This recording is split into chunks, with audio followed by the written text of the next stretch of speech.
Hello and good evening. I'm Melisa Idris. Welcome to Consider This. This is the show where we want you to consider and then reconsider what you know of the news of the day. Tonight, we delve into a critical discussion sparked by a report from Bersih following its recent roundtable on deepening democracy in Malaysia, making a coalition government and hung parliament work. Now, in the recent past few general elections, we've seen multiple coalitions and parties contesting for the right to govern the country, and this is likely to be the case going forward. What this means is that Malaysia is transitioning into a multi-party democracy where hung parliaments and coalition governments are common occurrence, and as they are in many countries with parliamentary systems around the world. However, this shift into multi-party democracy is not without its growing pains. How do we use this as an opportunity for democratic progress? Joining me on the show now is Thomas Fun. He is the chairperson of Bersih. Thomas, thank you for being on the show today. I'm wondering whether we can begin with a quick overview of why Bersih put together this roundtable. What kind of conversations did you think was important that we needed to have as a growing democracy? Thank you, Melissa, for having me. So this idea of organizing this roundtable on deepening democracy in Malaysia, basically to address the issue of hung parliament and post-election coalition government, came about almost immediately after G15, for which we know that the result was a hung parliament. And we realized that uppermost in the mind of a lot of Malaysians is a question of, can a hung parliament work, and is it possible to have coalition government that are stable? And so that was, I think, a question that people had. But we knew that such hung parliament and coalition government are quite a common occurrence in many democracies. So we decided to work together with Kofi Annan Foundation and Global Bersih to bring some of these practitioners from Germany, Australia, Canada, Finland, and the Philippines to come in and share with us their experience, how did they go about managing such a situation. So this roundtable was held in Parliament, hosted by the Dewan Rakyat Speaker's Office in May of this year.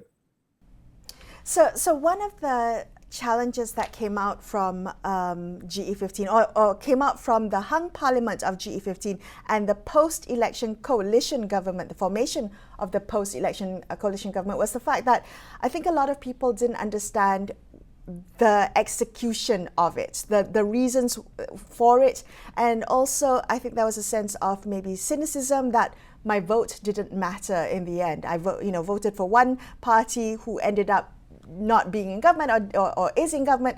So there was a lot of confusion around that. Can we talk a little bit about the challenges and how to address that in terms of education and awareness? Yes. In terms of people feeling that their vote didn't matter, didn't count, I think this is inherent in our current electoral system, first past the post. There will always be a winner and there will be a loser. But in this case, it's less clear simply because there is no clear winner. There's no one single party or coalition that manage a simple majority. So then it comes down to the negotiation process and how should that negotiation go about? What is the process? Because prior to that, what we had was basically securing the support of majority of members of parliament through party hopping. And even right after G15, we saw the attempt to collect statutory declaration from different parties. But thankfully, we had the anti-hopping law that sort of put a stop to that and forced the party to negotiate for the first time on the formation of government after election. So I think the experience of some of these lawmakers from other countries they brought to the table basically some of the mechanism that they have to bring about an orderly negotiation to form government. And could you elaborate on some of those mechanisms? Are there benefits that might work in a Malaysian context? Yes, certainly. I think for one thing, the first thing is that we all must be patient. Malaysians seems to be quite impatient. We want to know the winner that very night, immediately after midnight, we want to know. But the truth of the matter is that in many countries, democracy, it takes many days and sometimes even months before they have agreement on the formation of a government that is stable and lasting. So I think that's the one thing we need to give it time. So the other thing that we also want to we highlighted in the round table is that we must first address another issue of stability. That is that a government that is formed should not be easily overturned through just a vote of no confidence. So the German model was interesting because they have this constructive vote of no confidence. So what that means is that not only can you vote out a sitting prime minister or chancellor through a vote of no confidence, you must prove or must offer an alternative candidate who has the support of the majority. So immediately, let's say the prime minister is lost the vote of confidence in parliament, another candidate must be offered, and this person must command the majority. If not, then the incumbent prime minister will continue to lead the government as a minority government. And that is called constructive vote of no confidence. And what that means is that a government will remain stable and not toppled just through a vote of no confidence. The interesting story about this is how Germany came to this was before World War II, there was a period of time of about 10 years where they had multiple governments, I think more than 10 elections up to that time. And to the point that the German people were so quite fed up with the political system.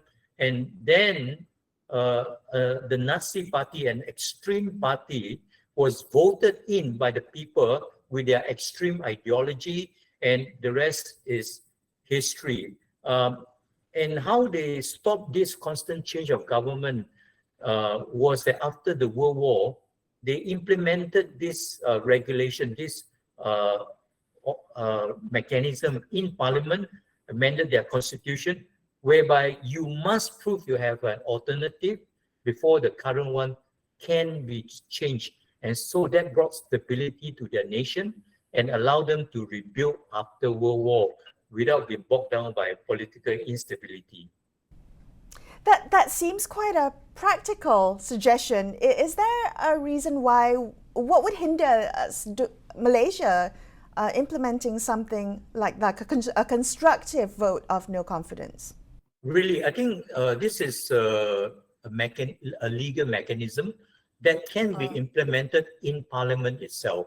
In other words, you don't even really need a special law just to regulate that.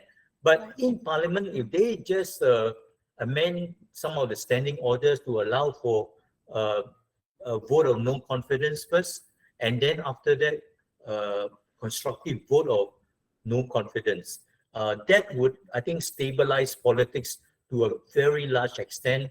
And it's something that we would welcome, because what happened to, say, Mahathir during the Sheraton move, and then to Muhyiddin 17 months later, should not repeat. The change of government should not be just on the perception of loss of majority, but it must be tested and proven in Parliament itself. Okay, I want to ask you about the role of the opposition in this, because if you're going to have a coalition government, the role of the opposition would be one that is quite vital for to strengthen democracy. Can we talk about the recommendations the roundtable had on strengthening the role of the opposition as a shadow cabinet? Right. No, in any democracy, the government is only as good as the opposition. So we really do need an opposition that is able to hold the government of the day accountable and to basically offer alternative policy ideas.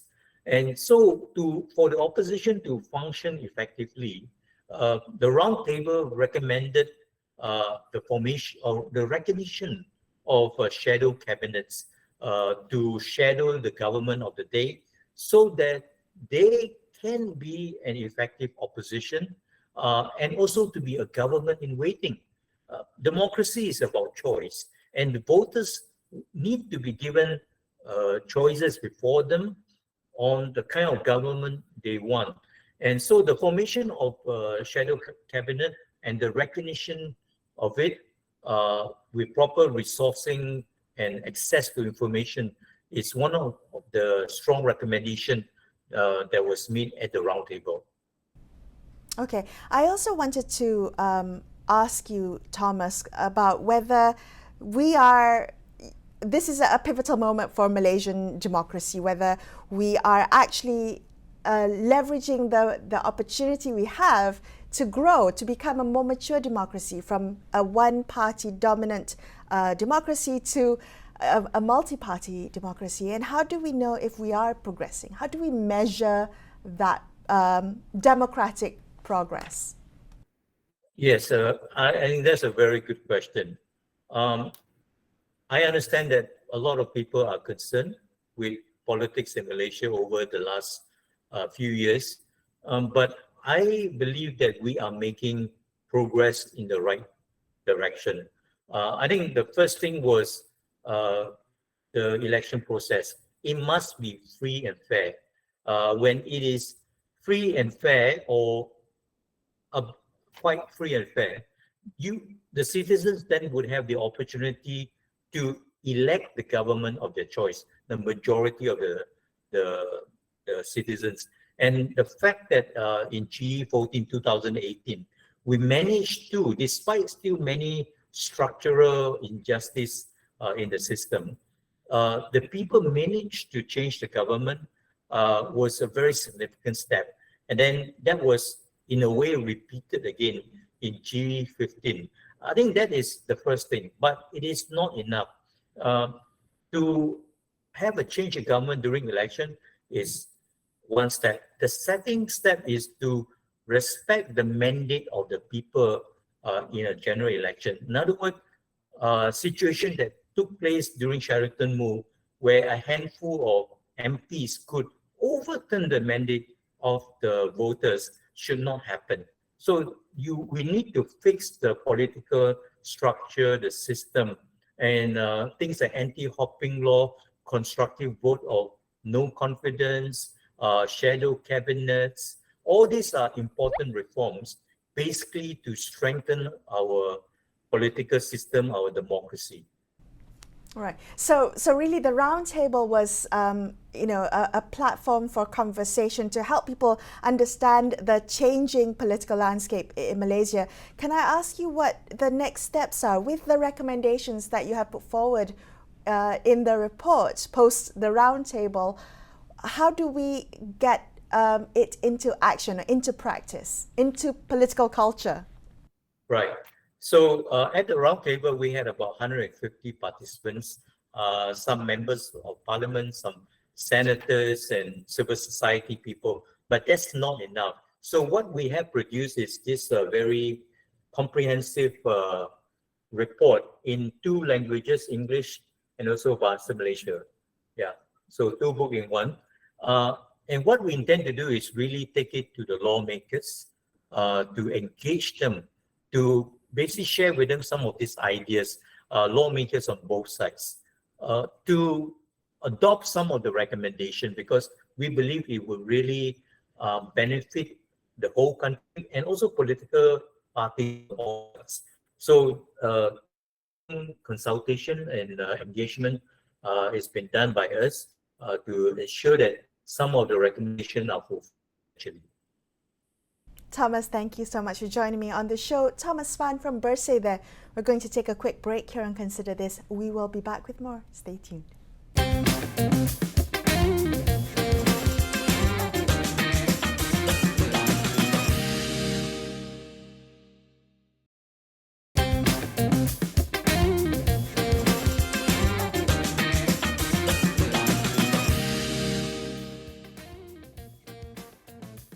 Hi, welcome back to Consider This. I'm Melisa Idris. Let's continue our discussion on strengthening our democratic processes as Malaysia slowly transitions into a political system, from a political system of one-party dominance to a healthy, thriving multi-party democracy.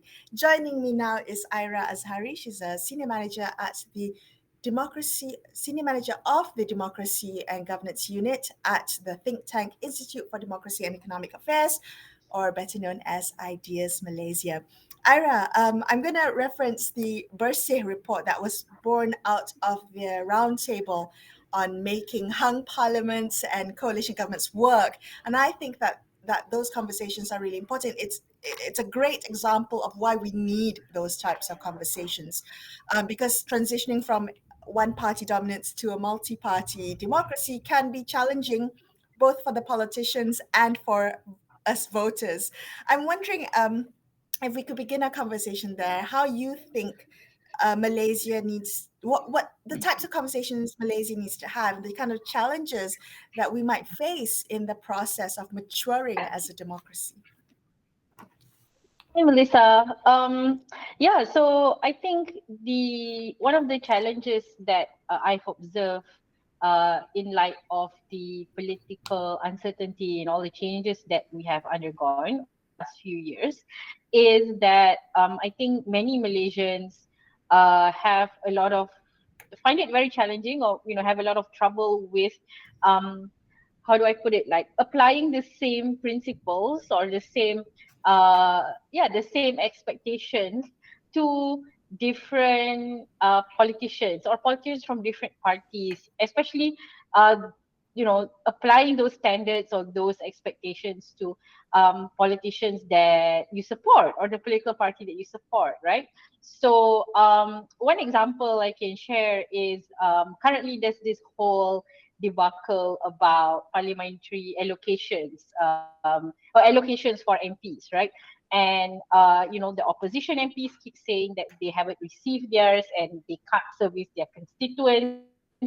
And what the government has been saying is, you need to come to us and sort of negotiate or tell us what you want to do with this money, and then we'll give it to you, right? So I think this is quite problematic because it gives a lot of discretion to the government, to the prime minister on whether these allocations should be given. And I mean, what are the criteria, right? Is there a set criteria? Is it published anywhere? Are the same criteria going to apply to future opposition or future government members, future administrations? I mean, we don't know, right? So I think this is quite problematic. And when the current government was in opposition last time, they were also complaining that they didn't receive allocations and that it is unfair and it's unjust. So now why is this happening, right? And I see a lot of Malaysians who support PH or the Prime Minister would say that yes, you need to you can't just get these allocations, you need to negotiate for it, which I think is a bit problematic. I think it's important to be consistent about what we believe in a democracy. So yeah, to me that's one challenge that I can see. How much of that is influenced by political culture, by kind of public expectation of public education, and also influenced by the dominance of different political parties to negotiate or put forward their agenda or narrative? And how do we go about changing that so that it doesn't become volatile fluid. It becomes more institutionalized, that we've put together processes that allow for governments to change, for coalition governments, for different parties to work with each other, regardless of who's in opposition and who's in government. I think, two things need to be done. Firstly, because we were under one party rule for a long time, so a lot of the norms or the practices in governing is they're not like entrenched in systems and in institutions and in laws, right? So that's why in civil society, so many groups are trying to push the government to put these norms into place. So, for example, with the allocations I was mentioning, IDEAS is part of a group that's advocating for a constituency development fund act or enactment at state level to be to be put in place so that future governments cannot then give allocations according to some arbitrary requirement. Of course, political financing reform is something we all know that's really important.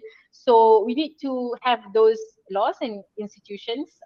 But of course, education and public awareness about the importance of transparency, accountability, that also needs to come along together. And that, of course, is a collective effort by all members of society, of political parties themselves, right? So I would like to see actually political parties educating or sort of raising awareness amongst their own members, amongst their own grassroots leadership on why democratic principles are important and why you cannot apply these rules as and when you like it, but it needs to be consistent. Yeah. So, as part of your work, you do a lot of outreach both to the people in government, to the people in opposition, but also to members of the media and also the public. And I wanted to ask you, when you have conversations about how we can grow and mature as a democracy, what are your benchmarks? How do you measure if and know if we as a country we're progressing, that we're moving in the right direction? Is there a way that you assess democratic progress, particularly in light of people who are skeptical or are pessimistic about the trajectory of the country? That's an interesting question. I think firstly, for me, I would say I don't know, my way of assessing things is are people aware of actually all the small progress that we have made, right? Since we had our first change of government in 2018, right? I think even in civil society, it's really easy to be very disheartened and frustrated at how slow things are moving and nothing's changing. But actually, as we go around the country and we talk to people and we try and raise awareness about the importance of transparency and accountability, I do notice that Malaysians are getting more literate, more aware of why it is important to have institutional reforms and democratic maturity, because I think everyone's realized that all the coalitions and the parties that we have now have had a taste of being in government.